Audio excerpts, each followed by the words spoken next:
ನನ್ನ ವೇಷಭೂಷಣ ನೋಡಿ ನನ್ನನ್ನು ಒಳ್ಳೆಯವಳು ಅನ್ಕೊಂಡಿದ್ಯಾ? ನಾನು ಕೆಟ್ಟವಳಾಗಿದ್ರೆ? ಅಮ್ಮ, ಅನ್ನ ಬೆಂದಿದ್ಯಾ ಅಂತ ನೋಡೋದಕ್ಕೆ ಒಂದ್ ಅಗಳು ಸಾಕು. ನೀವ್ ಕೆಟ್ಟವರೇ ಆಗಿದ್ದಿದ್ರೆ ನೀವ್ಯಾಗ ನಿಮ್ ಮಗನ ಹುಡ್ಕೊಂಡು ಬಿಸಿಲು ಗಾಳಿ ಮಳೆ ಅಂತ ಲೆಕ್ಕಿಸ್ದೆ ಊರೂರ್ ಅಲಿತಿದ್ರಿ? ಅಮ್ಮ, ಆ ದೇವ್ರು ಪ್ರತಿಯೊಬ್ರಿಗೂ ಸಹಾಯ ಮಾಡೋ ಶಕ್ತಿ ಕೊಟ್ಟಿರ್ತಾನೆ. ಸರಿ, ಇವಾಗ ಹೇಳಿ, ನಿಮ್ಗೆ ನನ್ ಜೊತೆ ಬರೋದಕ್ಕೆ ಒಪ್ಪಿಗೆ ಇದೆಯಾ? ಯಾರ್ಯಾರಿಗೆ ಎಲ್ಲೆಲ್ಲಿ ಋಣ ಇಟ್ಟಿರ್ತಾನೋ ಯಾರಿಗ್ ಗೊತ್ತು.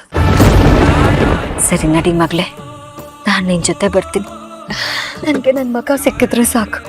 ಸಿಗ್ತಾರಮ್ಮ, ಖಂಡಿತ ಸಿಗ್ತಾರೆ. ಬನ್ನಿ.